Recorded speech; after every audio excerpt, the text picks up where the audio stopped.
Well, Adrasdea, Mary, whatever you call yourself, it doesn't really matter. I had to do this. As you can see, you are on the TV in the living room, in our $1 million home, which if we'd paid $1 million for it, would be pretty stupid. But that's beside the point. First of all, I want to tell you this. Anything and everything that I present at this point is not for you, really. I mean, I want you to see it because you need to see it.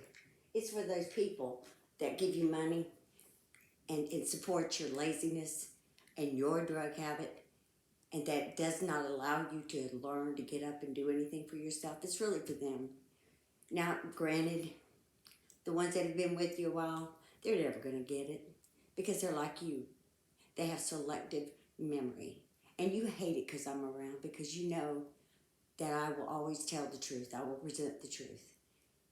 And I'm not just going to use words. In fact, the little video I did earlier had no words to it from me.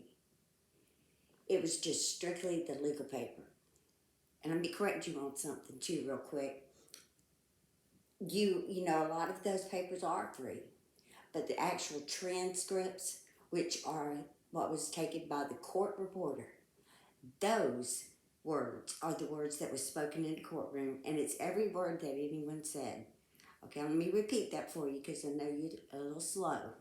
Those transcripts are every word that was spoken in the trial, okay? You like to tell lies, and where you messed up was when you brought my family in it. You talked about me for years now on your Facebook, on YouTube, and everywhere else you've been. I've read so much about me that it's just amazing I could write a book on that. You brought me in when you brought my family. And I'm gonna tell you something. You know, coming out and being public, coming against you and just to correct your lies has been difficult for me. But now that I'm out here and you have just turned us into a big pile of trash, which is not true at all, is why I'm here. And that's my goal. My goal is not anything for you anymore. I gave up on that. That's for someone else to worry about. My goal is for all those people that believe your lies. Because the legacy that I leave will not be your words. You will not dictate what my grandchildren think about me or my great-grandchildren. Do you understand that? So I will go nowhere. And I will bring every proof I can. And what I can't, I will tell that this is just something that was told to me, like the lawyer. And I got to say this too real quick, because this is important. Not that you're going to get it, but this is important. The attorney that my mother went to and gave all that money to, because he was an attorney that could have went to court. He did not. But she went for a series of consultations to find a way to make sure that you didn't go to prison. Okay, he was the one that instructed her to be in a wheelchair in the courtroom. He was the one that told her what you should do and say. He's the one that informed you, through her, that you had to go on the stand and be crazy, mental, and say something crazy, which you did, which got you didn't get to testify. You did a deposition which lasted, I got the minutes, it's on one of those papers, but you were in there a long time. So that lawyer was to advise, and if needed, he would have became an attorney for probably you and whatever my mother had said. Because see, you're right, she would never get in a wheelchair like that. She had a lot of pride, but you've done destroyed everything we've ever tried to keep in our family. You just bring out little bits and pieces of things and turn it into a giant mountain. So her pride has been destroyed by you. You. Nowhere can you or anyone else find where I've asked for money, begged for money, ever. You hear me? Ever. I have always made my own. I have worked. I have been without. I have been hungry. I have been homeless. I have been beaten. I have been through so much, but I have never begged for money, ever. And if you say I did, you better prove it. You better find where I have.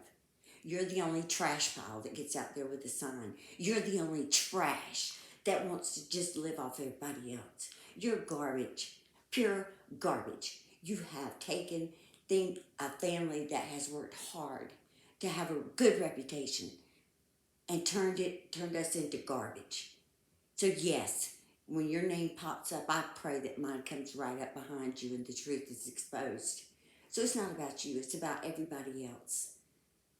Because I have, personally, myself, have worked too hard to be trusted and to have the respect. And I give respect where respect is due. And I fight for people that I believe in. And I stand behind them no matter what. Which is something you have no idea of because you have no compassion. You care about nothing or no one but yourself. And let me tell you something. If I had $1 million, I would have had the hugest, most, biggest everything when I buried my daughter. Do you understand that? I would have probably spent $1 million because that was the last thing I would ever give her. But see, you don't understand that. You don't understand grief. You don't understand anything. You only understand, oh, woe is me, I need a joint. Oh, and find a video where I'm begging for drugs. Good luck with that. All you do is let it be known that, hell, if I was a drug addict, dumbass, listen, I would probably be, it would be something because apparently I'm a better one than you are because I still have a home. I have a way to go. I still have my family that loves me and that I love them. I still is functioning and doing fine. And let me tell you, I am so sick of hearing you say you're healing. You're healing, all right. So are we. I sat with my mother when she took her last breath. I held my daughter in my arms and screamed to her that I loved her as her soul loved me. I held her for over an hour. Don't tell me about healing and your lack of respect for us while we are trying to heal. But at the same time, we're still living our life. We're still working. We're still doing what we need to do. We're still being as functional as humanly possible. We're not sitting up in here healing, just sitting on our rear end playing games and healing. That's not us. I put you on the big screen because I'm going to close this one because I want you to know something. You know, I haven't talked to you because let me just end it right here and pick it back up because I don't want it to be too long.